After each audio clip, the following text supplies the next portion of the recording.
Hey, I think it is. It's There it is. live. Hey, everybody. Oh, Welcome to George. What's our show name? I keep forgetting. What's it called? I think it's called 599 pounds down. No, Mm-mm. plus one, 600 pounds down podcast. 600 pounds down That's right. podcast. I like the 599 plus one. That would be very entertaining. That would be a unique show name. Woo! It's been like 2 weeks. We missed everybody. I'm kind of sad that we do this every other week, but the good news is we have some special features coming throughout the week periodically, which you will have the complete heads up on once we find out who our guests are or the topics. It's going to be good. We're excited about that. So join us, invite your friends in. This is going to be an exciting episode. George, I'm not even going to talk about the episode yet because there's something almost as important that I want to just discuss today. If you don't mind, just one thing that I have to bring up. Do you know what this is? You know what I'm going to ask you? I just do it. Okay. All right. Can you just show everybody the beautiful piece of art on your body? It's not a tattoo, folks. Hey, it's a thumb. So, so for those of you who don't know, I work as a meat cutter, tabletop butcher. Needless to say, there are workplace hazards. So, dude, did I tell you that I did this 5 minutes before we closed? No, but that even makes the story better, man. I want to hear more. So I get this Daisy Field smoked slab bacon. Like this is like the 7.89 a pound bacon. Like this is like top shelf bacon. This is like the bourbon, the Jack Daniels of bacon. And so I'm slicing this bacon. And I had like a little bit left. And you know what? I'm like, man, I can get it. I can finish this slab off with some nice clean slices. And I was paying attention to the bacon slab and I was paying attention. And guess what? I was not paying attention to where my thumb was. And so, needless to say, because this is a family friendly show, I'm not unwrapping this. So long story short, call me Stitch. I got 5 of them in this thumb right here. But you know what? We get after it. We go to it. Doesn't hurt. Everything's okay. I didn't do any like major damage, but let's just say I got my own little Franken thumb right here. Let me just ask a question. Let me just paint the picture here. You got a butcher who is slicing oh so heavenly bacon, right? And it's a good kind. I'm talking like high premium quality bacon. And you're just trying to give the best value. And here we go. When you thought you had it right, boom, the thumb gets hit. Let me ask, did you get a little extra protein to that person? Did you sell the bacon or did you just like put it back, say, I didn't cut my thumb? Like what happened? I was able to put anabolic on the package. This is lean anabolic bacon with extra high in iron, and has the G swag factor to it now. And dude, the best part is I'm like, man, that got, because my boss ended up going with me to the ER and everything, and I go, man, that blade was sharp, and he goes, yeah, I sharpened it last night. Right. You tested it out. I mean, you were able to show him that this stuff really works, right? I mean, that's what it's about. Man, you know, I almost 2 years in this gig. I haven't, dude. I've never gotten stitches. I've never broken a bone. I've been golden for 30 years. The streak has been broken. I got done with shift today, and I looked at my boss and I said, "Hey, guess what? Day 1, no incident." Right. We need positive. We like putting positive spins on things. He didn't lose his thumb. It was just a little stitch. Yeah, it's all good. It's all good. Workplace hazard. Everyone understands. You know, next time I just need to pay attention to where my thumb is when I'm doing, sharp metal things. So yeah, it'll heal. We'll be good. Moral of the story: always pay attention where your thumbs are located before you cut any type of meat, any type of poultry, any type of fish. That's right. Any vegetable. For you vegans out there, no matter what you're doing, watch your thumbs. Because let me tell you this, there are some sharp knives out there. Let me tell you, if you work in my profession, the only sharper knife is a doctor's scalpel. Like we got some sharp utensils back there. And so just like Justin said, make sure you pay attention and make sure you know how to use what you're using. love that. Yeah, brother. Let me tell you. Oof. The So whole rest of the day, everyone was like, "George, you good? George, I need bacon. Don't cut yourself." I'm like, you mean it's gonna be like 6 months before I live this down. that's right. Well, it comes with the territory. It's okay. I mean, but you got to be dogged a little bit, and then you'll be more mindful, right? It's kind of a life lesson, if you will. But we're glad you're okay. You didn't bleed out. You didn't die. You're still here. I would have been very upset if something bad happened to you because I wouldn't have a co-host anymore, and I'd be a little like, "Hey, where'd my co-host go?" And I had to hire a new co-host, and then Gosh, the annoyance that would be. Right?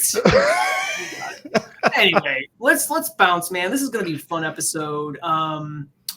I just want everybody to know who is watching. Those of you who are watching online, feel free to leave a comment because we can see those comments come through and we can see some love. We love receiving anything that you want to say. You might have a question, you might have a comment, a concern, complaint. I don't care. Just bring it in. I don't care what it is. We'll love on you and we'll just bring you in. That's right. I do want to state, George, we forgot to say this last time we were on, but we are not medical professionals. Just so everybody's aware, we do want to excuse ourselves in any type of medical professional manner. Okay. We are health and wellness peeps. We enjoy talking about health and wellness. We're coaches. We enjoy discussing coaching topics, health and wellness topics.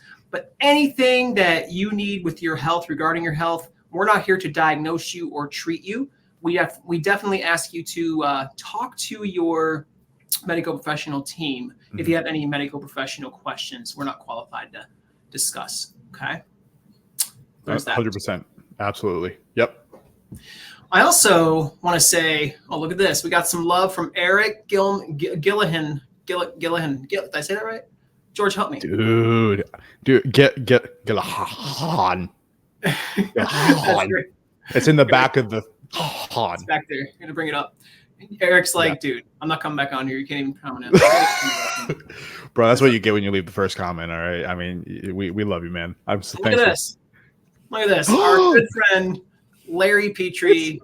It's Larry and his beautiful wife, Elisa, commenting. Beautiful disclaimer.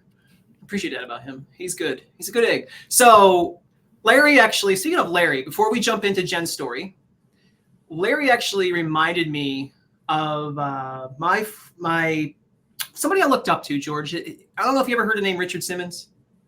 Oh, yeah. Glad you brought this up. You know what I'm talking about. Well, yeah. Richard Simmons, he passed away. I think it's been maybe about a month now.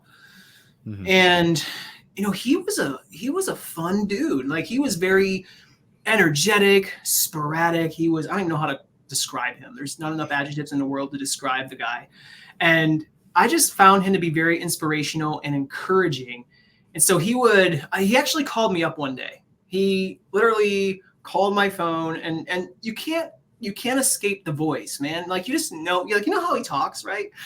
I don't want to impersonate it because I don't want to offend anybody, but it's just like, it's Richard Simmons. He called me and I just knew who it was. And he goes, "You know who this is?"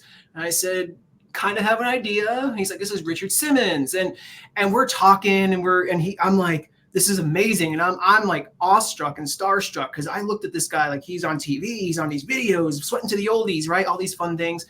And he was talking to me, and you know what, man? He encouraged me. He actually said that he's going to talk to several other people today, the day he called me, and said they would all gain their weight back. But he encouraged me, keep going, keep doing what you're doing, and don't stop. Your body is a temple of the Holy Spirit. He spoke this to me, and you need to take care of it. And I was like, whoa, okay. And just a disclaimer, he did say that he would send me his newest diet videos and diet program, whatever it was, and he never did. Richard, thanks a lot. But still, I was able to enjoy that call and just check out, the inspiration that he brought. Yep. So I just want to say, shout out to Richard Simmons.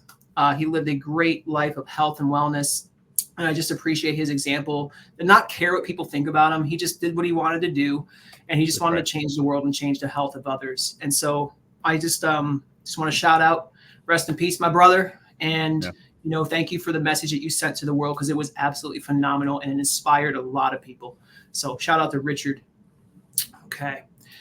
All right, just going to look and see if we have any other comments coming through, and then we're going to get bouncing today. We got some love coming in from my friend Eli. And then Eric actually said his last name is Irish. Not his last name's not Irish, but it's an Irish last name. Oh, it's an Irish last name. Yeah. So does that mean that it comes with a beer? I don't think so.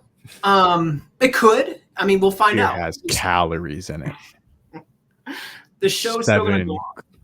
7 grams of carbs, or How do you know 7 this? cal. I take a lot of communion at church. I got you. Okay. All right. We love to have fun. All right. Up next, we have a special guest. Some of you are like, stop talking. I want to hear the guest. I want to hear the fun story.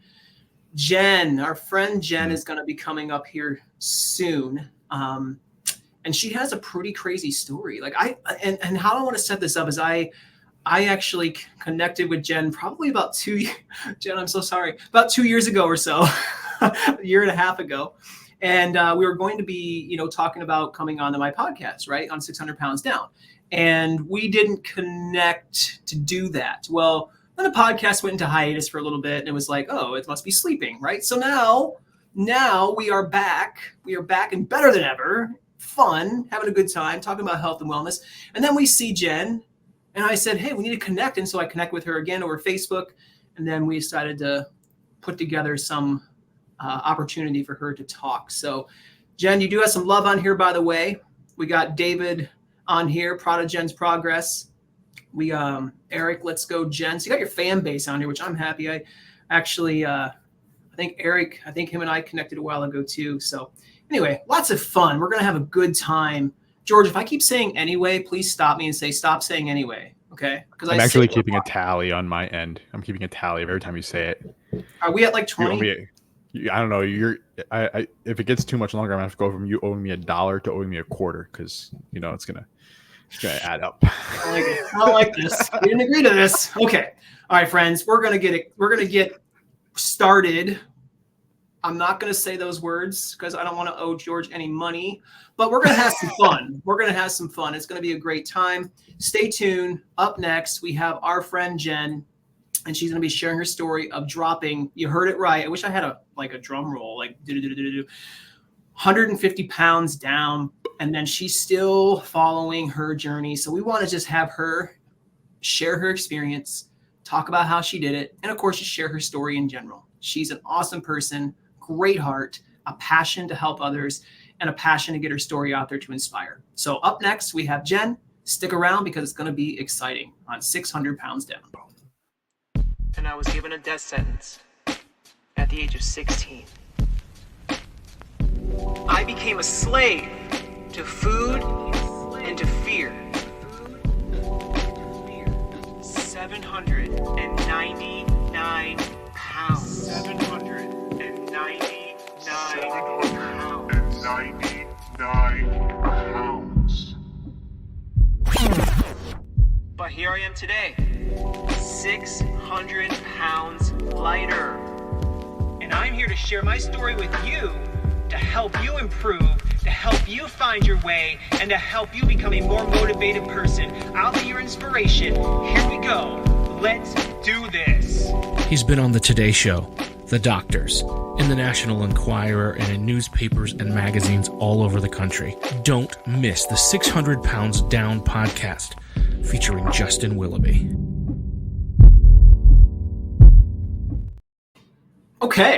Okay. So we are going to get this on the road. There's a lot of fun things to discuss today. We have our friend Jen here, who is not nervous at all because she loves what she does and she loves to encourage people. So I'm going to stop talking, zip, and I'm going to just hand this over. Jen, can you just say hello and just introduce yourself, who you are, and just a little bit about you? Hi, I'm Jen. I have been doing this publicly, I guess, for about 2 years now. I actually had a come to Jesus moment at an Elevation Worship concert that changed my life, and I started my Facebook page about 6 months later, and it's just kind of taken off from there. It's been crazy. Definitely interesting. Yeah. Very good. And I remember seeing your Facebook page several years ago. How long have you had your Facebook page out and rolling? I started it in December of 2022. Okay. I 2022. started this whole process like, okay, so I've always been overweight and I've tried to lose weight like my whole life, like as long as I can remember. I can't remember not being big. And then for a long time not being really big. But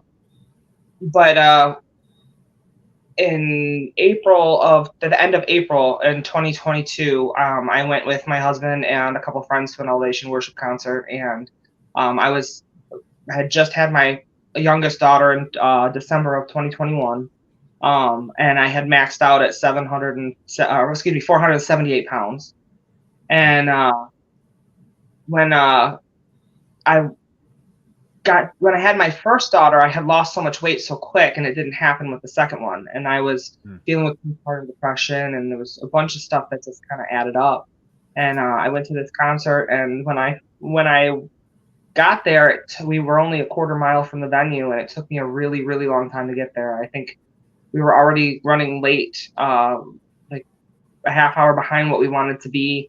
And then it took us 45 minutes to get from the car to the venue because I kept having to stop and take breaks and such. And then it was so hard on my body that my back seized up at the end of the night between, trying to do worship. And while we were at the concert, someone had a seizure. And so we had to leave our seats, and I had to stand for like another 25 minutes or something like that while they were doing that, 20 minutes or so while they were taking care of that person.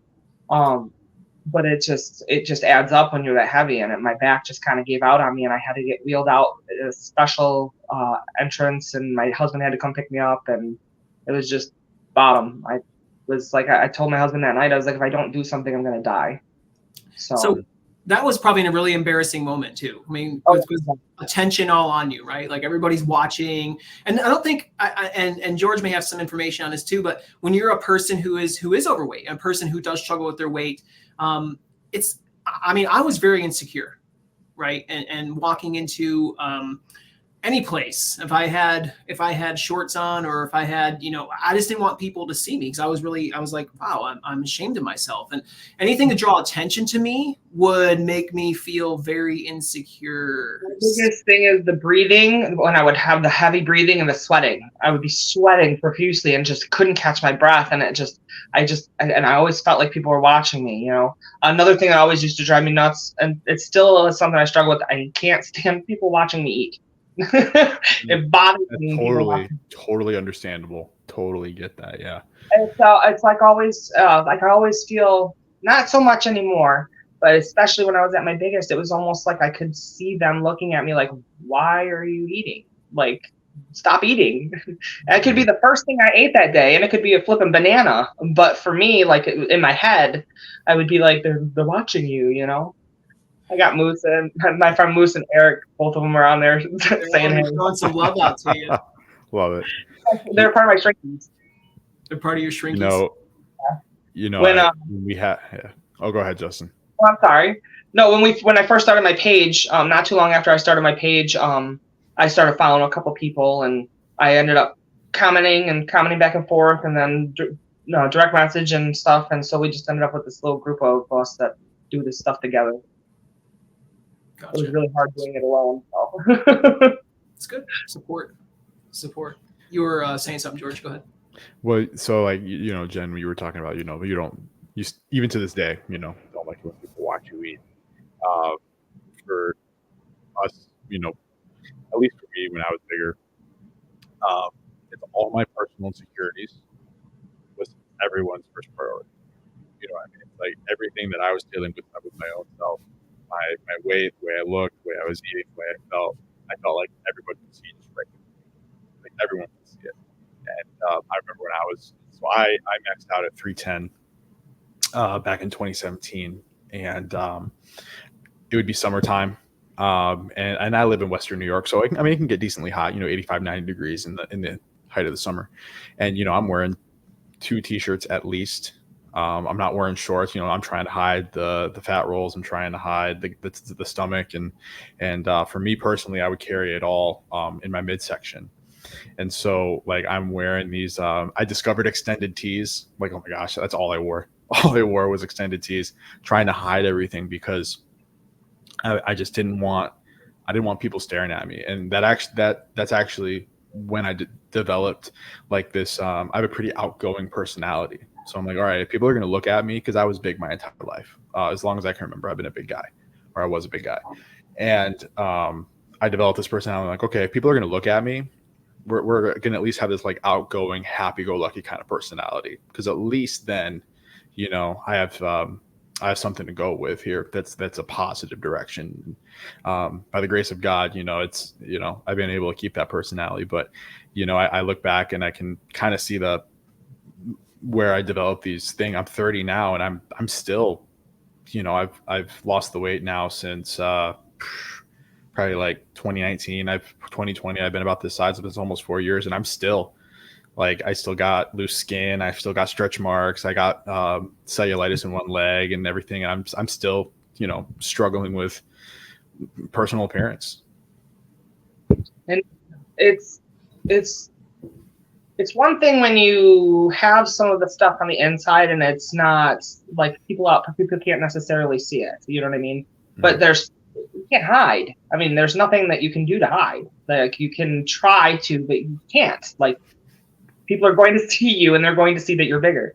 And I literally just yesterday, I think it was yesterday, the day before, posted something. I just shared it because I was reading the comments, and I don't even know the validity of it, but it was something about this big girl winning a pageant.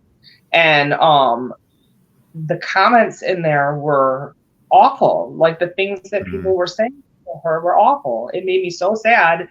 And I was like, I don't understand what makes people think that they have the right to talk to someone like that just based on what they look like.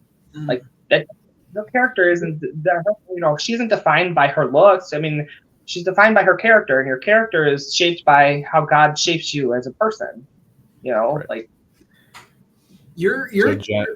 she's hitting on some good things, George. Like, this is, go ahead and focus on that, man. But like, this is a good topic to camp out on. Like, I love where you're going with this. Go ahead, George. Well, so Jen, I wanted to ask you a question. How was it growing up for you, with family life, just like thoughts, mind processes, just self-vision of yourself, your mentality of how you saw yourself? How was all that growing up? I do want to put a disclaimer out here because I don't want to hurt anybody's feelings with anything that I might say. A lot of the things that I took in growing up were my perceptions based on certain things that had happened. So, like, I do believe that what ends up happening is something happens and it kind of makes an imprint. So then when something else similar happens, it makes us feel that way again. And so our perceptions of how that event went down is different. But it's still reality to you because your perception is your reality. Does that make sense? So, like, my biggest thing was I have this underlying feeling of being unwanted. I grew up with my mom and my stepdad. My stepdad was my dad. I didn't even know he was my stepdad until I was like 9. He raised me, and he gave me away when I got married and everything. He's taken care of me my whole life. My mom and my stepdad had my brother when I was 5. My brother had cerebral palsy. So there's a child in the household who has special needs. There's always going to be a little bit more level of care that's given to that child. And then, you know, having an older child, you're always going to have a little bit taken away to take care of a younger child anyway. There's that. And then I did meet my real dad when I was 12, and he was a good man. He's a great man. I still have a good relationship with him, but it's always been kind of different because I met him so young, and he was very young when he had me. Both my parents were very young. They did not stay together. They weren't even together. Like, by the time I was 2, I didn't even know my dad. So, my dad had a very hard time juggling his life that he had and then adding me in. And so I kind of got left on the wayside sometimes. And in his head, I had a family and I was taken care of, and he was trying to take care of the kids that he was, you know, raising at the time. And so it was just a very hard thing to grow up with. You know, you're excited because you have this whole new family, but then, like, you're not involved in that whole new family the way that you think you should be because you grew up in this family and this is the way that they do it. You know what I mean? So it warps your perceptions on stuff. And so I had a really good childhood with my parents. You know, they were always really good to me. They took care of me. I love my mom. I was raised Catholic, and my mom was always of the opinion, I just want you to be raised knowing God and having God in your life. And then when you grow up, you make real decisions on things. I just want you to have a relationship with God. And that changed everything for me. That is like the best seed that anyone's ever planted in me. So I'm very grateful for my parents. My mom had a lot to deal with both me and my brother. I was not like rebellious as like I went out and partied and all that other stuff. I was just a teenager, but very, very much a teenager. And now that I have my own children, I'm like, oh, I'm sorry. But so my mom had a lot to deal with, and so there was a lot of conflict when I was a teenager on trying to figure out how to help me level out. I've always been a very emotional person, so it's been hard for me to regulate my emotions my whole life, which also have fed into the emotional eating and binge eating and all that stuff. I mean, a couple of my friends and I, we used to that was what we did. We'd go get food because that was all we could do. It was fun, that was the only fun thing that we could look forward to. I mean, I ended up developing this relationship with food based on the fact that I was eating my emotions and gaining weight. And then the only thing that I could do was eat. And then I realized there were so many different things that I had attached food to, like holidays and people and events and all that stuff. I mean, it was all everything was surrounded by food.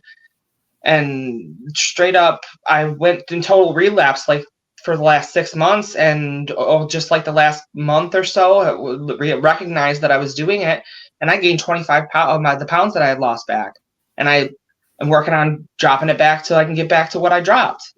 So it's a constant ongoing thing, I want to hit on, I want to talk, and because you're unpacking so much right now, and it's good. It's good. No, it's good. I'm not into each other. I'm not faulting any of it. I think this is good, but like I want to be able to have a focal point too. Like let's talk about these things, because these are real life issues that people are dealing with, right? Body shaming, they're dealing with. That was what I wanted to do with my page. That's exactly what I wanted to do with my page. I was looking, when I went out looking, I found Eric, I found Dave Moose, I found Whitney Wheeler, I found Natasha, I found all these different people that were morbidly obese, where people had pretty much given them death sentences, and the only thing that was going to help them was either surgery or whatever. And I watched them do things that I thought I was going to be incapable of doing, and I was like, well, if they do it, then it's possible, so why don't you just try? And then that's what I wanted to do with my page. I wanted to offer people a safe place to come and be like, oh, this is what I'm dealing with, and I don't know how to process it, I don't know how to change it from this to this, So, and that's birthed out of your experience, right? Where you feel this tug on your heart to where you don't want to feel this way, and other people feel this way, so you want to help them escape that feeling, right? And not be stuck in the mentality of I'm just an addict, or I'm not good enough, or I'll never lose this weight, right? Like all those thoughts, the body shaming on themselves. I mean, so we're painting the picture of your life, your backstory, looking at who you were, where you were, and then that getting you to a moment of, okay, I need to lose some weight because it's go time. I better do something about this. You do it. And I want to talk about how here in a second too. So let's not forget that moment, because I think people need to hear different approaches and how people get healthier, right? Mm-hmm. But not for everybody. So you got to work for you. Yes, 100% with that. And so you're at that pivotal moment where you do lose weight, you do get healthier. And I just want to know, in the process of that, and we were going at this, a little bit ago, talking about body shaming and how people would look at you or talk about you, or like, how did that impact your emotional state when you know what you've been through, right? Like, that's the thing, the life that you lived, the junk that you had to put up with, the toxic thoughts that have now entered your mind, and now the triggers that come in and hit those, and all that stuff up to this point. And then you have people making fun of you or looking at you weird. Like, what's going on in your head at that point? Like, do you want to punch them in the face, or do you want to just like, what's going on? Let's be real. Like, come on, give me where you're at with that. I have been very fortunate to where I have not had a lot of hate, especially not on my page. Most of the things that I have endured have encountered have been personally, like when I'm like, I think it was last summer, I was sitting in my car. I had bought something, I think it was Taco Bell, but I had bought from my menu that I have for myself that I'm allowed to eat when I have to grab something on the go. And it was the first thing that I was able to eat that day because I was running around, and it was literally, I was breaking my fast because I was intermittent fasting at the time. And I remember sitting in my car in the parking lot to eat my food while my friend went right into the store. That's what had happened. I went to the Taco Bell and stopped at the store for him, and I was eating my Taco Bell, and there were these teenagers, young 20s or whatever, in this Jeep next to me, and they just kept looking over and snickering at me while I was eating, and like I just didn't even want to eat anymore, and I was feeling so good about myself, like I was starting to like take care of myself again. I was starting to get clothes that fit me properly. I was really, really feeling like I was making progress and stuff. And in that moment, it was almost like, well, what's the point? You know what I mean? Just in that moment. And then it just made me angry after that. It just made me so angry because it's very frustrating for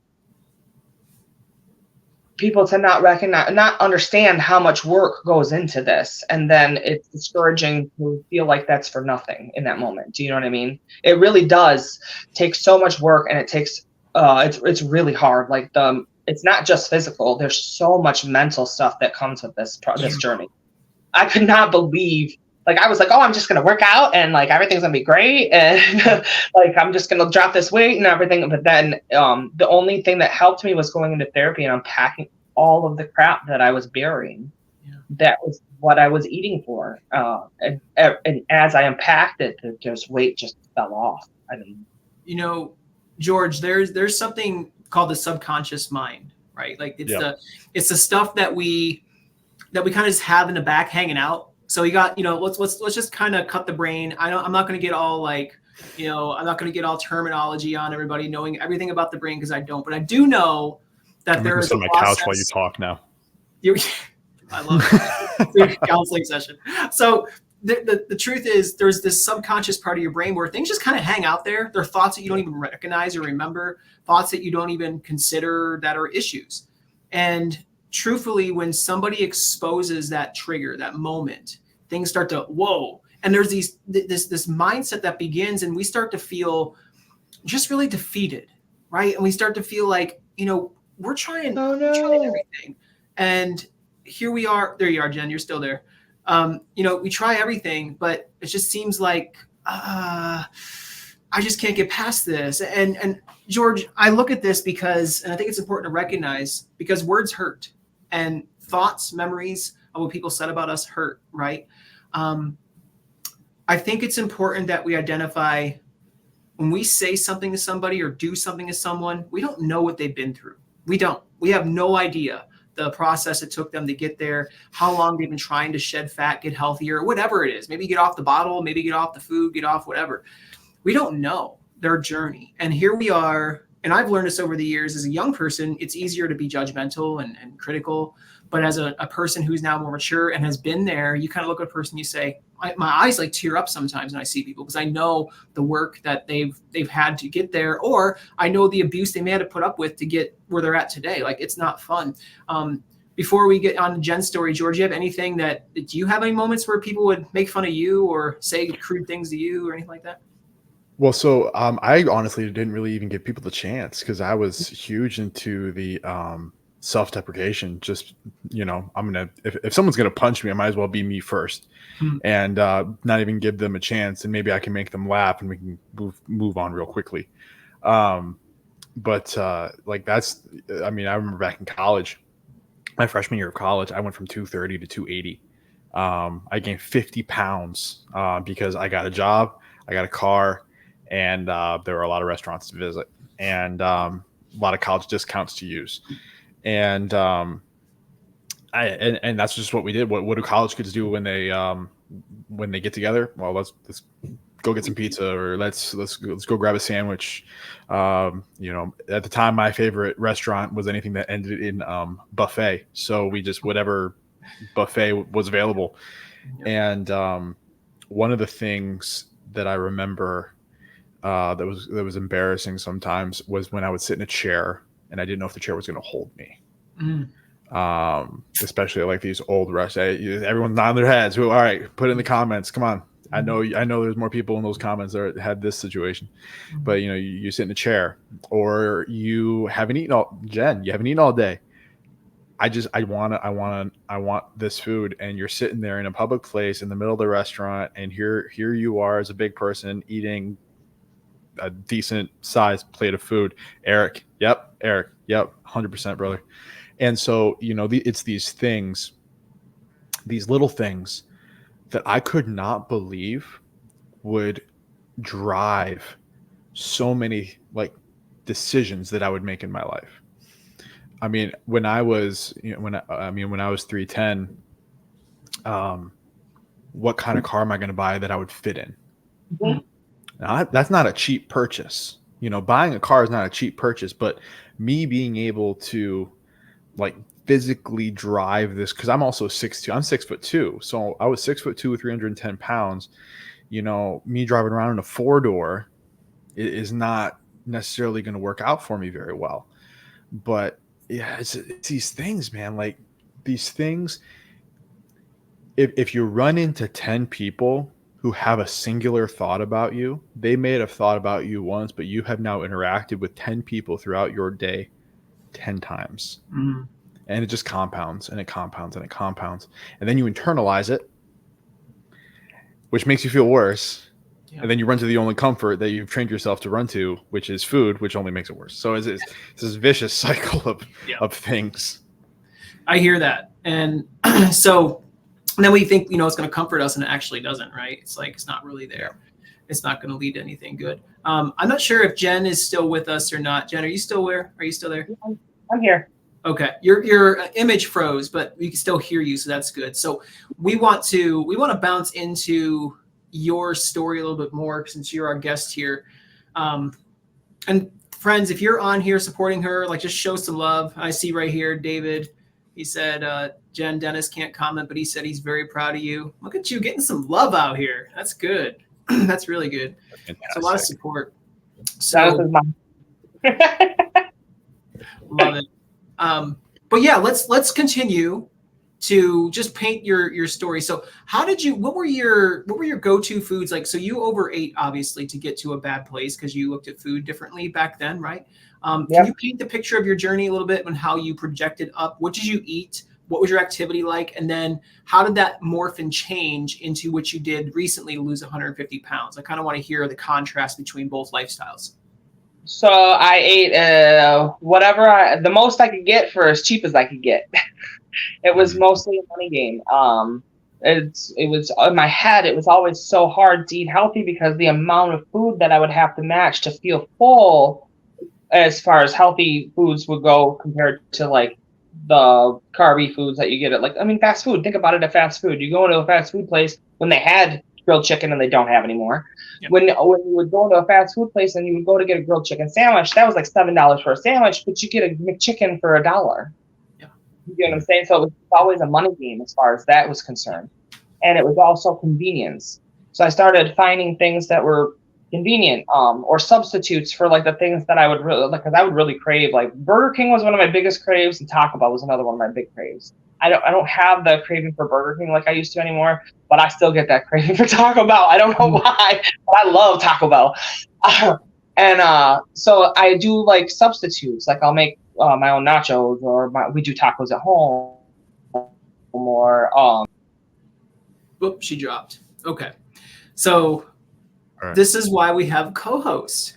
There we go. So, that's right. So Justin, let's if Jen's able to get back on, and we'll continue that. But Justin, let's talk about this for a hot second here. Something that Jen talked about, and I want to talk about this too, is that she said that she relapsed a little bit ago. I don't know if you remember her saying that, but she said it kind of passively. Yep. And I want to hit on that a little bit because life has a way of sometimes kicking you in the teeth, right? And, you might be doing good. You might be even doing good for a good long time, maybe even a couple of years. Yep. And you got a rhythm going, you're doing well. And then life just takes you and just flips you and you don't know up from down. And these thoughts start coming back in your mind of comfort, relaxation, stress release. And suddenly you've gone backwards 5 years. Yeah. So I don't know if you're able to speak to that at all. Yeah, that's good. I'm glad you set that up. And she is back. We'll bring her back in a second. But the truth is, like, there's points in my life where I just got tired. Like I was hitting it hard to lose fat, get healthier. I was doing my normal activities just trying to lose fat. Right.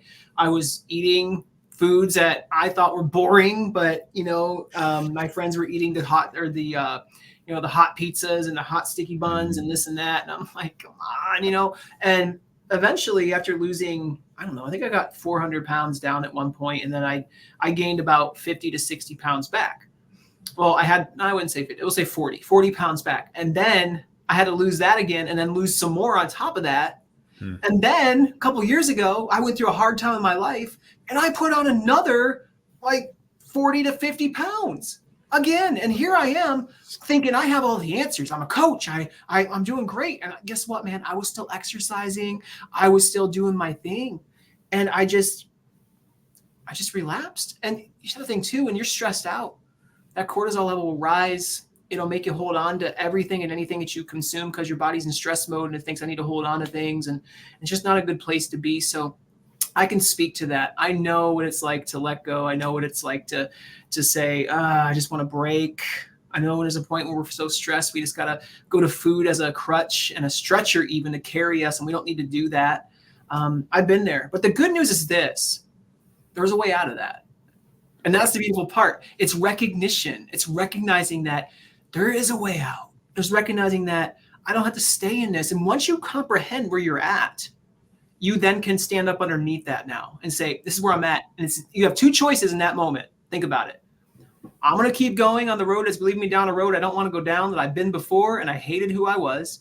Or I recognize where I'm at. Yes, this is terrible. I don't enjoy this, but I got to do something about this. And I'm going to stand up, dust it off. Let's go. I'm not going to sit there and do this any longer. And I'm going to bounce to become a healthier me again, because that is a testimony and that's real. If you see these coaches online who think like they have it all together, like, oh, I've never been bothered. Nothing bothers me anymore, and I don't struggle once in a great while. They're blowing smoke, man. Everybody's going to have a moment, but it's what you do with those moments. That's maturity. And it comes down to where your head's at, where your headspace is at, knowing that I can't do this because of this XYZ reason, right? It's just, anyway, long answer, but important. Absolutely. All right, let's bring our friend back in. She's back. Hi, Jen, you're back. Here's the thing. So this is real life. We are not professional podcasters, right? We just like to do this stuff and we like to have fun with it. And so we bring guests in. Sometimes there's some slight internet issues, just like George last week or 2 weeks ago, right, George? I'm not gonna let you. Yeah, it happens to everybody. It does. It happens. It's all good. I know, I'm sitting talking and all of a sudden it was like, they're crashed. Okay. It's all right. We love surprises. So where we were at is you were talking about, I think you said you love Taco Bell. Yeah. And there would be some struggles there and then go with whatever was cheap, right? We talked about that. So can you kind of take us back? So we're contrasting between your what led you to the high amount of weight that you were and what was the food like, your activity like, and then contrasting that to recent of losing 150 pounds, what changed? So that's where we're at with this. Now, I was always big and very active. So even though I was 400 pounds or more most of my adult life, I was always moving around and working. And so it didn't, and I always had decent health. Like I was borderline with hypertension and like as long as I can remember, borderline diabetic. And didn't have any problems with any health issues. So that didn't bother me. But then when I got pregnant and I actually had to stop, that's when everything caught up with me. And it was like everything all at once. I ended up with hypertension. I had gestational diabetes. I couldn't barely move, like my body, basically the muscles atrophied from not moving. And it was too much weight to move. So the less that I moved, the harder it was to move. And it was just like this giant snowball. And then I had done this stuff so many times where I tried to lose weight and my body would regulate and I would end up having a baby. And so it was hard to lose weight when you end up pregnant. I mean, you eating foods and all this other stuff, and gaining weight from the pregnancy and not caring about anything except for the fact that you're pregnant. And I was not a happy pregnant woman. I know there are plenty of women out there, but I was not one. I love my children. I would never trade it for anything, but both times my kids tried to kill me and I'm done. So that was really, really hard, and then I've always had problems with hormones and things like that too. So that messes with your emotions and everything. So I just had to take it, like my motto on my page is small steps still add up to miles, because it started off with little things. I picked one thing. It was May 17th. The concert was on April 30th. And May 17th is the day that I went to a doctor's appointment. And then I went to lunch with my aunt and my grandma. And I just decided you got to start somewhere. And instead of getting the burger and the fries that I wanted to get, I got a salad and a bowl of soup. And then just little things like that. I found substitutes to do, like when I would go out to eat, and people would be like, where do you want to go? Okay, let's go to Taco Bell. I'll get 2 of those flatbread wraps. They're not horrible for you. They're not great for you, but it's not eating the 2 or 4 chalupas that you ate before. It's and I started taking all the different pieces of all the different things that I tried to do before, like the intermittent fasting and the gestational diabetes diet, because that broke down carbs for me in a way that I didn't understand before. All the anatomy because I used to be a massage therapist, so all the anatomy that I learned on how the body processes your food and all that stuff, I just kind of picked and chose what was working for me and what I was able to sustain, because it's all about sustainability. You can do anything, but what you can sustain is another story. Yeah. And so for me, it was always about convenience. Anytime I would stop and get fast food, it was because it was quick. So I had to start finding out what was convenient and not going to kill my my goals. And or like go out and you just get the salad while you're out, and then you go home and you get something more substantial, because you're not going to starve in the time that you go from the restaurant to go home. It was always a money thing too, where I was excited to be able to go eat something because I didn't have a lot to look forward to. I was going to make my bang for my buck, so I was going to eat as much as I could in that moment to make sure that I felt better. I stopped eating when I was full. That was one of the biggest things that changed it. And I would either save it for later, or I would just eat smaller, and then if I wanted more, get more. I totally try to live by the 80-20 rule right now, because that's what's helped me sustain everything. I do 80% of my food is like lean meats, veggies, fruits, good carbs, and then so that way I don't feel like I'm depriving myself, and so that way and because it's right in your face. And you're gonna, if you don't acknowledge the fact that it's right in your face and you want it, then when you do it, you feel bad. So I just started to kind of incorporate it into it. So I love ice cream cones. I absolutely love ice cream cones. That was one of my biggest things with Dairy Queen ice cream cones. So what I'll do now is I will just eat ice cream in a cone. Like I will just fill the cone to the top and just eat the ice cream cone. Does that make sense? Yeah. Or one of the things I really want to get, because I've seen it now, I want to get that Ninja Creamy so that I can make my own little ice cream things and just like 5 cones, because the cones are 10 calories. It doesn't matter. There's nothing in them. It's just air. But it makes it so much better. I love that. You gotta send me the link. I've seen that. I have seen that. That's seen it at the store actually. That's really good. And I love what you're saying here, because here we are. We're not on the keto bandwagon right now. We're not on the intermittent fasting bandwagon, and we're not knocking those things per se, friends. I just want you to know. But it works for some people. It's right. Fantastic. Some people do really good with that structure. I am way too scatterbrained. I forget too easily. I have to have things that are routine and easy. Yep. I love it. Same thing went with the workouts. I started with Eric does them all the time because it's what he can do right now. Up downs, literally stand up, sit down, sitting in a chair, working with weights. I just walked in place and I just got my step count out. When I first started counting my steps, I was getting like 2,000 steps. And by the time I quit Amazon, I was getting like 25,000 steps every shift. And I was working 4 shifts a week. Wow. So, I mean, I was kicking. People underestimate that. People underestimate steps. I tell you that right now. I loved the job. It was really, really hard. It was really hard on my body. I physically can't do it. If I could have kept doing it, I would have kept doing it. But I give them people so much credit because I don't know what Amazon thinks is normal, but that ain't normal. That's good. So you said some things here that were really, really good to touch on too, is your approach. Your approach was kind of matches, I mean, with exercise. First off, let's talk about food. You have mastered an 80-20 rule, and there's a couple of components that go into that make it successful.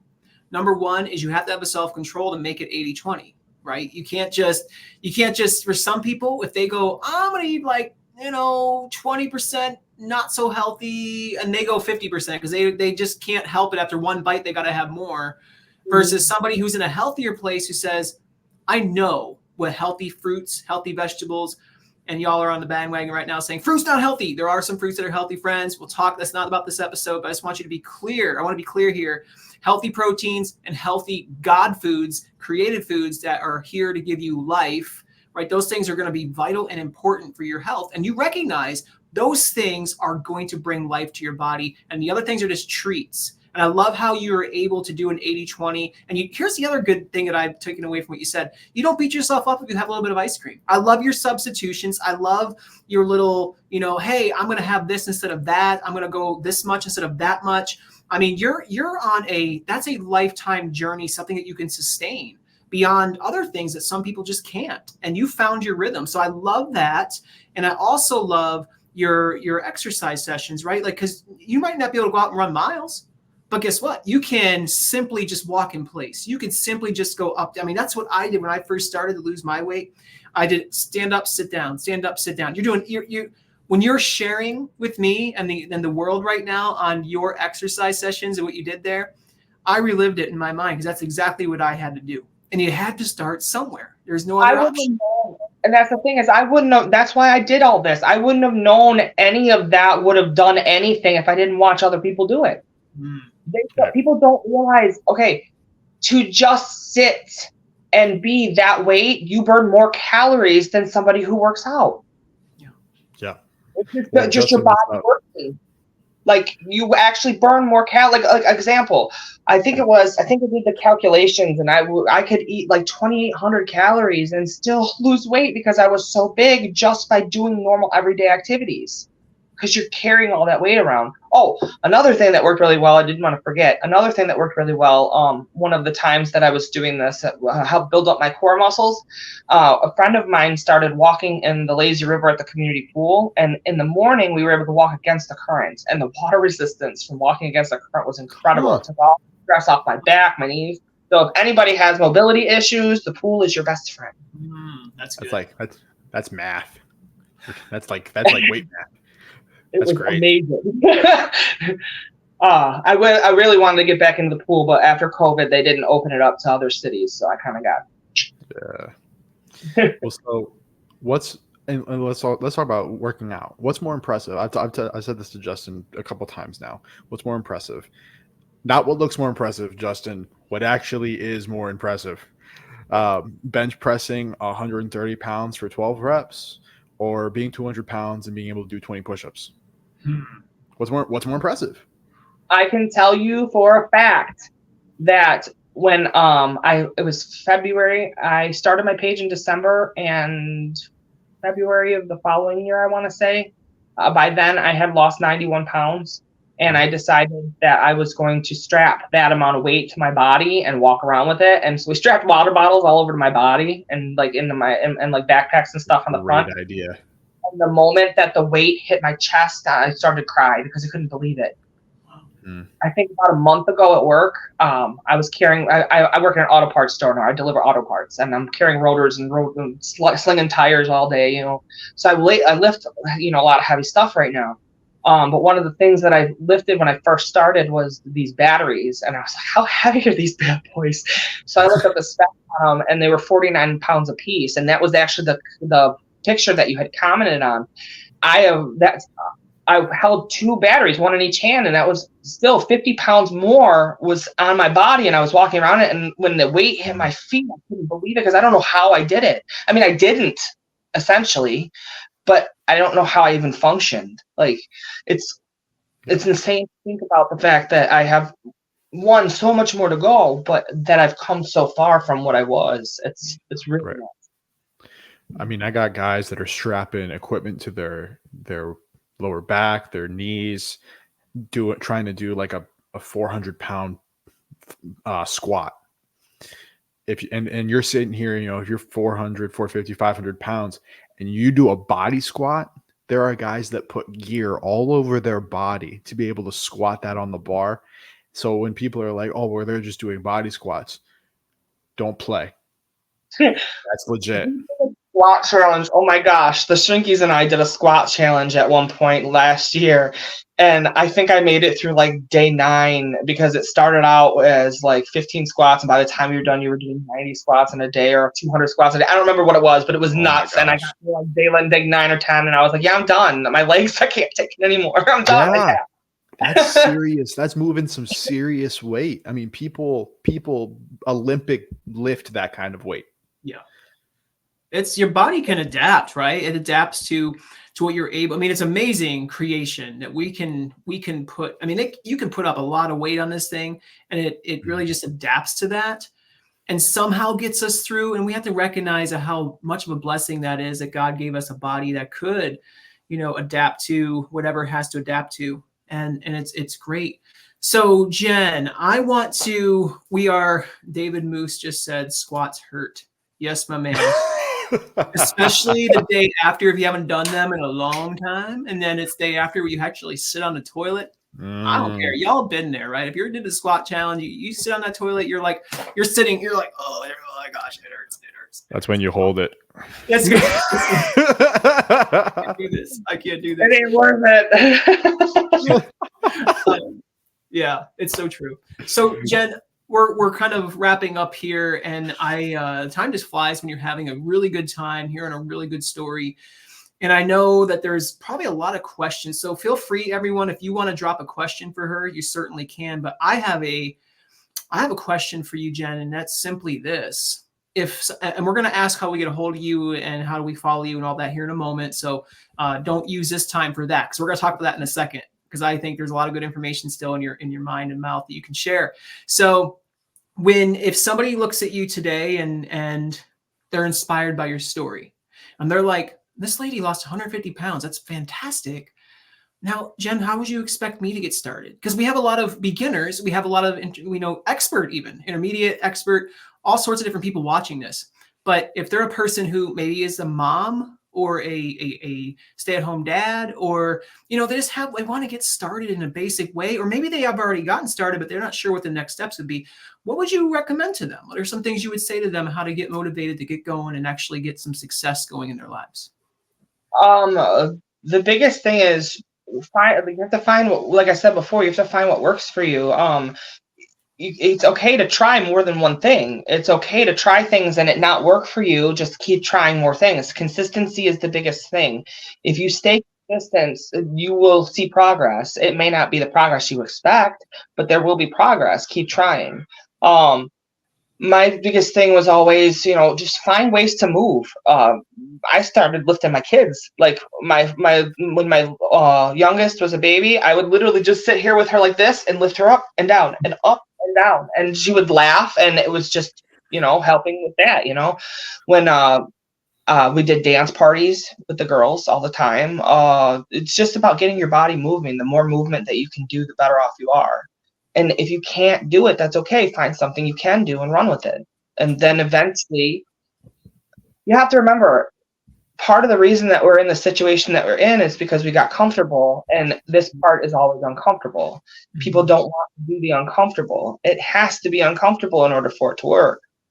I mean, it's not going to be the easiest thing in the world. If it was, you would have done it already. True story. Those are some in your face comments. I love that. I love that. You have to get uncomfortable, and you have to, because the uncomfort is what brings the results your way. Because if you're comfortable, like you just said, staying in the comfort, we're gonna stay the way we are. Let's be realistic. The But biggest thing that we want to make sure people know is don't give up, don't stop. It's going to be really hard. There's going to be all these different things that you didn't expect were going to be in your face. There's going to be all this mental health stuff that you didn't even know was an issue until you start dealing with it. And then it's going to make you want to not think it's not worth it. And you're just going to want to give up and crawl in your bed and go to sleep. But that's what puts you in the situation in the first place, is just not keeping consistent, not giving yourself the actual shot that you deserve. And that was me. I didn't give myself the shot that I deserve. I didn't think that I could do it. I canceled out before I even tried. And then when I did try and it was hard, I gave up because it was hard. It's supposed to be hard. Yeah, that's good. George, you have a final question that you might have for her? So Jen, like, what is the end goal? Is there an end goal, or is there just a sustainable lifelong journey? I guess that's my question. My goal when I started was so that I could be around for my kids. I didn't want my kids to lose their mom when she was, when they were young. That was my biggest goal when I started.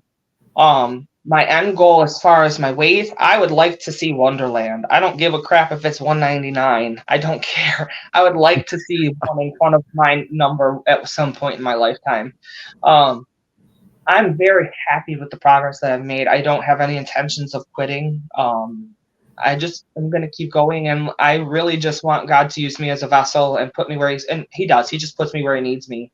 I mean, I went to a concert with my husband and my best friend in Ohio, and there was just some random girl from Detroit who was alone and scared, and she ended up part of our group because that's what happens. That's what I do. Like, that's what God gave me. To talk to people and make people feel safe. So I use it. I love that. And so the truth is, friends, we're all on a journey. And I want to take this from Jen's story. We're all on a journey. It doesn't have to be a weight loss journey. It can be anything that you might be facing in this life. And the truth is, you just want to overcome it. And there's parts in life where you just get discouraged and you feel like there's no way out of it. But I want to be real with you and say there is a way out. Sometimes that just means getting connected to a community. A lot of times, every time, it means connecting with your Heavenly Father. I wholeheartedly believe that. You are fearfully and wonderfully made. He loves and adores you, and he knows what's best for you. So I highly encourage you get in communication with him. But get in that community with other people who might be going through some of the same things, or people who have a great story. Let them mentor you through it. Let a coach walk you through it. Or read some books on how people overcame. Just get out there and just know for a fact in your heart. You have to start believing it in here, but it also has to become in here, right? It has to be something you believe. And Jen is an example. Is she perfect? No. Am I perfect? No. Is George perfect? Yes. No. Almost. But y'all, look at it. We're all normal humans who have a similar goal, and that's just to recover and become better people. And this so happens to be in the weight loss field right now, right? That's cool. I to be a better person than I was the day before. Yeah, that's wonderful. And just like Justin said, no matter what you're going through, if you're healthy, it is going to make it that much easier. Mm-hmm. If your body is and in your mind, and you're taking care of your health and your body and everything, it's going to make it just a little bit easier if you're healthy. Yeah, 100%, man. I love this. This is a good conversation. So this is the fun part. Jen, this doesn't end just because you have fulfilled your time together with us, but we want to have connections with you, and we want to be able to connect my audience, or maybe those who in the future, maybe they just check out 600 Pounds Down and they want some encouragement and they find your story. How do they get to connect with you or follow you? Give us some information on how we can do that. I have a Facebook page. It's called Jen's Journey to a Healthier Woman. I wanted it to be focused on being healthier in general, not just on my weight. It was a wellness journey from the beginning, and I'm hoping it continues to be that way all the way through. I have my links on that page for TikTok and Instagram. I'm not on there often. Most of my stuff is on Facebook. My messenger is always open if anybody needs to talk or needs a safe space where they are afraid to talk about the things they're embarrassed about. I don't judge, and the stuff always stays between me and them. So I just want to offer people the place to be able to, get a start, something. Yeah, I love that. No, that's really good. So friends, if you want to find some more motivation, Justin, George, we're not the only ones who offer it. We're not here to say we're the only ones. We're here to say we have a family of individuals who share very similar stories, who may motivate you differently than we motivate you. And we love that. We're here to partner. We love, love, love partnering with people. And so please check out Jen's Facebook page. It is going to be something that she does post on regularly, and she does encourage. And she is very active on socials to the point where she responds to you via Messenger pretty quickly. So she is a great person to reach out to if you ever have just a moment where you need some extra encouragement or just somebody to show you that they care, because that's the person that she is. She has a great heart. Jen, do you have any closing statements before we let you go today? I just appreciate the opportunity to talk to you guys, and I mean, it's always very nice to talk to like-minded individuals, and so I appreciate you very much. All right, we're glad to have you today. We appreciate you being on here. Anytime. Okay, well, we'll get this out there, and you'll be able to share it with your friends, and of course, we're hoping that it reaches a lot of people to change their lives. So thank you, Jen, for coming on today. See you soon. All right, George, that was a. We should have the after party. After party. Who's still around? Who's still here? Dude, this is when we get the Patreon. We get the Patreon people. We get the Patreon supporters. How many hot dogs has George eaten in one sitting? Too many. I don't want to get started on how much I consumed. Yeah, we call them tube steak.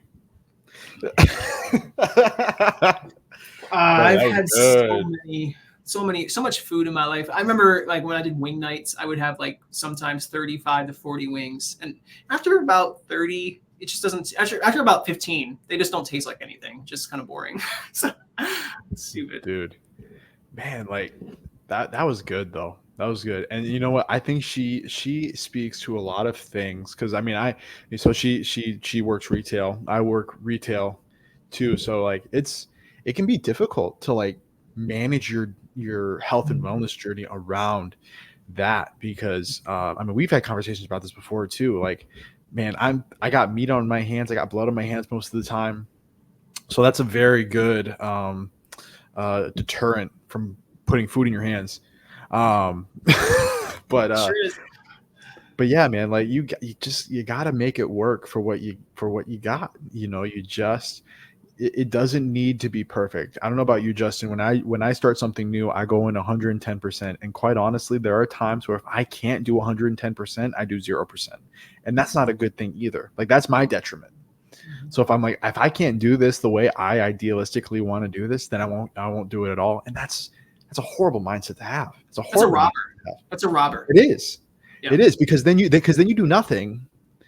And you're just sitting there with hopes and dreams. And hopes and dreams are only so good as to get you to take that first step. Yeah, that's good. That's good. No, the story was very amazing. I'm gonna go back and listen. I always go back and listen to our podcast again, because in our interviews we have, just because they're full of so much, and when you're interviewing or listening, you miss some things, right? And it's like, I want to hear that again because her story is very impressive and very good. We love it. So definitely go follow her. Jen is a remarkable person. It's Jen's Journey to a Healthier Woman. It's on Facebook. You guys can go check that out. She really would appreciate the follow. And then of course, just sharing her heart with everyone. Now, George, we have some guests lined up that we're really happy to have on. And some of these are not just going to be weight loss stories, though we do focus somewhat on that, right? It is 600 pounds down, but there's stories out there that will inspire different categories of people, different audiences. For instance, I'm in talks with a man right now who's had an alcohol addiction and has been sober for a certain time. And we want to talk about his struggles, because we know that drinking alcohol can be a very big deal for certain people, and they have a hard time overcoming that. And maybe this story will inspire them. We have a guy lined up who it's Josh Hatcher. So he's one of my good buddies. Yeah, he's going to be on next time. Manlyhood. Yeah, the Manlyhood Mancast, baby. So I love shouting him out. Yeah, he's a good dude. So he's going to share his story of losing roughly almost 100 pounds. He yo-yoed for a long time. He's not going to get mad if I share this. I coached him at one point. I had to fire him because he just wasn't listening. He was so stubborn. I fired him. Why are you not listening? Why are you not listening, Josh? Listen to Justin. Yeah. Listen. He's going to message me. He is. I bet if he's is he watching right now? Josh, drop a comment if you're watching right now. I want to see it. Yeah, you need to drop a comment. Yeah, we're gonna have him on, but he's good, man. He's really legit into this right now, and he's trying to do it. We're gonna have someone on eventually here soon that has escaped the occult and become healthier spiritually. So we're talking about spiritual life as well. Yeah, I am so excited for that one. Like honestly, like not that I'm not excited for like the other ones. I'm Josh. I'm very excited for you. I want to see Josh come on. But brother, yeah. Josh, I won't fire you, Josh.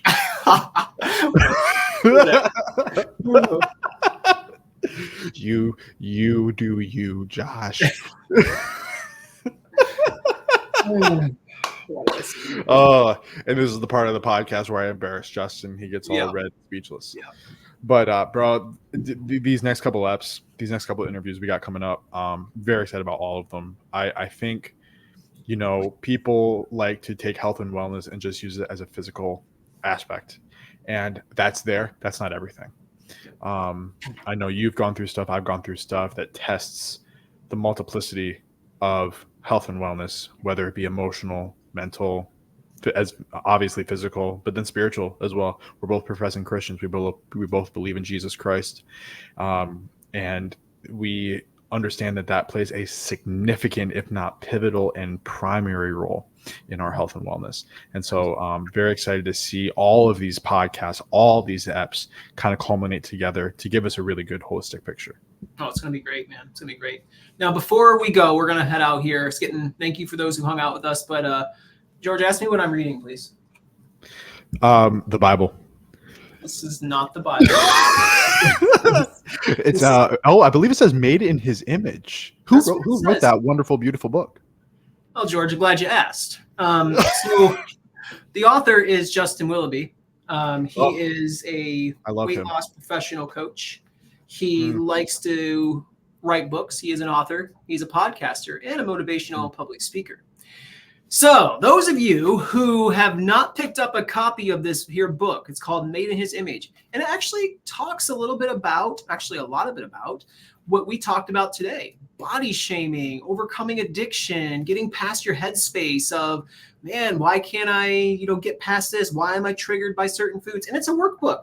You can actually interact with it. You can go ahead and write, things in here, ask questions. It's actually really good for a small group too, if a church wants to go through that. So it's really just about becoming who God made you to be and no longer thinking about, oh, I'm not good enough, or my body looks terrible, or body dysmorphia. We come against that stuff and we learn how to operate in a healthier mind so you can be set free. So Made in His Image is available on Amazon. You just go to Amazon.com, type in Made in His Image, and then by Justin Willoughby, and you'll have a copy come up right there. I encourage you to purchase it. There's also an ebook. You can definitely pick that up in the same day if you wanted to, and it's actually dirt cheap as an ebook. So it's great. You guys can get that and check it out. But of course, would always appreciate a physical copy just because it's great to hold something in your hand and go into your bookshelf, So okay. Very 1990s of you. Thank you. Right. Benefits of the 90s, baby. Just benefits of the 90s. All right. We're going to bounce out of here. Larry Petrie said 16 dogs. He was talking about the hot dog or something. I don't know. Back in the day when we were talking about the food. Bro. Lowballing. You're lowballing. Go higher. Yeah. I don't do it anymore. Go big or go home, Petrie. Go big or go home. Okay, guys. We love y'all. Thank you so much for checking in with us tonight. We've had some great views tonight. There's a lot more coming your way on 600 Pounds Down. We love, seeing people write comments. I'm going to share them right now. We're done. We're leaving. We are leaving, and we are done for tonight. So we are going to get out of here. Thank you, everybody, for checking us out. We're both over the age of 30. It's almost bedtime. That's right. Yes. And sleep is important for good health. So we're out of here. That's right. Good night, everybody. Love y'all. Peace. See you next time on 600 Pounds Down. And I was given a death sentence at the age of 16. I became a slave to food and to fear. 799 pounds. 799 pounds. But here I am today, 600 pounds lighter. And I'm here to share my story with you to help you improve, to help you find your way, and to help you become a more motivated person. I'll be your inspiration. Here we go. Let's do this. He's been on the Today Show, The Doctors, in the National Enquirer, and in newspapers and magazines all over the country. Don't miss the 600 Pounds Down podcast featuring Justin Willoughby.